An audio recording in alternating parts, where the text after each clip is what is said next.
let's jump into while we're here today. We're talking about Bret the Hitman Hart. I think everybody loved Bret as a tag team champ with Jim the Anvil Neidhart, part of the Hart Foundation. And boy, what a match he had to become Intercontinental Champion at SummerSlam 91, beating Mr. Perfect, one of the all time greats.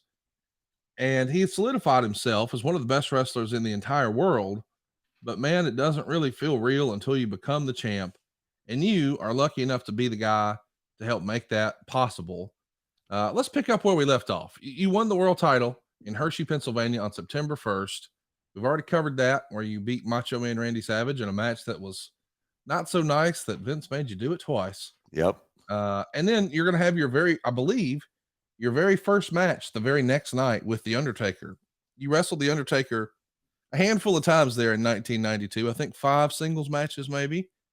What was your first impression of being in there with the big man one-on-one? We know it's going to be a big match at WrestleMania, but boy, that's like a decade later. Here in early in 92, early in Oh, it was great.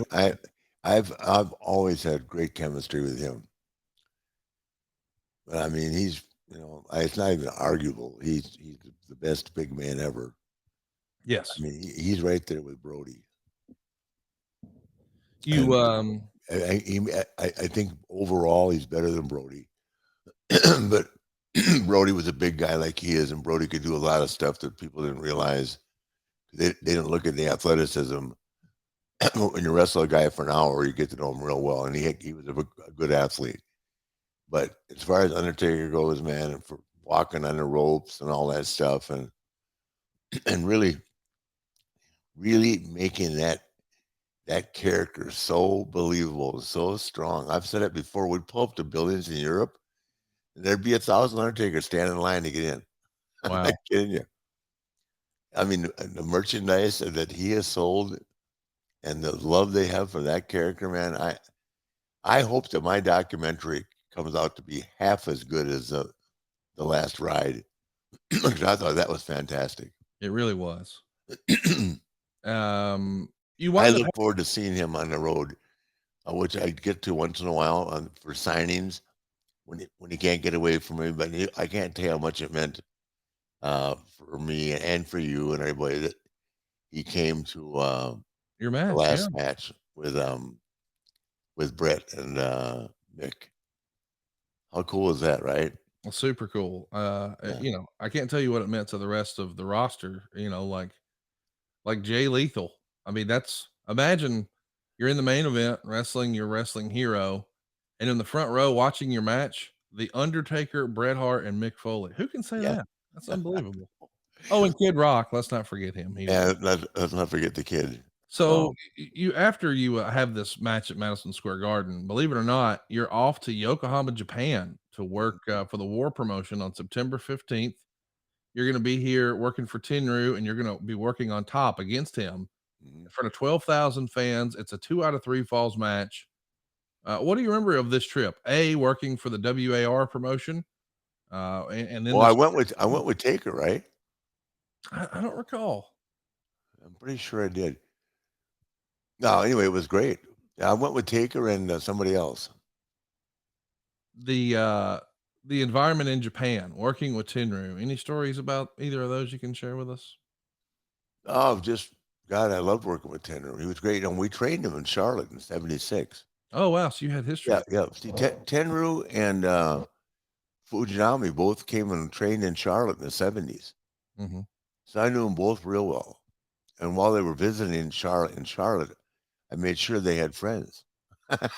I love you for that. I know exactly. I'm You picking can't up. be a man. You can't be a lonely man in a lonely town No, without friends. belly warmer. I get it. That's Uh, how I met Muda. They said introduce Muda to Atlanta. I said hell yeah. my gosh. Jared Hawkins wants to know if the decision wasn't made to go with Brett here, who else would you have liked to drop the title to? So now remember, the Undertaker's on the shelf, so he's not an option. But if Brett, for whatever reason, was injured or he was out, but you've got to come off the road, you've got to drop the belt. Who would you have liked to done the honors for? That was there on the roster then? Like a guy like Mike or Ted DiBiase. Oh wow, that could have been fun. Yeah. Yeah. Ted and I never got to work while I was there because we were both heels. But when Ted was a bay face in Louisiana, Ted and I tore the joint down. We tore it down in St. Louis. He's a hell of a hand. Ted DiBiase could have been the NWA champion. It was between me and him. Do you think he was just,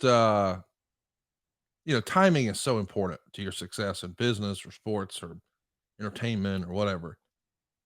Don't you think if Ted was 10 years older, Ted would have been NWA champ? It just feels like he was a more old school Briscoe Harley style performer, in my opinion. Um, that's hard to answer. I think Ted's a little bit younger than I am, right? I just think even a guy like Arn Anderson, who I believe is younger than you, but Yeah, Arn just feels Arn's more 10 years old younger school. than me.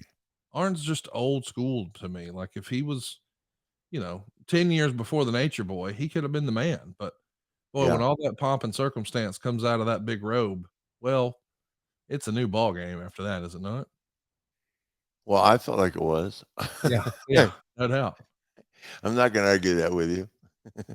You uh, RCS88 wants to know, had you not had the ear injury, would you have had the title going into 1993? That's an interesting question I because don't know Survivor the answer to Series that. winds up becoming a tag I match. I think that because you just made light of something that not made me aware of something. I didn't realize that all those guys had left. Yeah, Plus Hulk had left, right? yeah, mhm. Hulk had left, yeah. See, when Hulk left too, that's a huge void. And Taker was out. I forgot that. Maybe it wasn't all my fault. It wasn't all your fault. How about that? But it is all Well, your that's the fault. story. We're sticking to it. Well, somebody used to come on TV once upon a time, and they'd look around and they'd say, "What's causing all this?" Yeah. And we're gonna ask ourselves that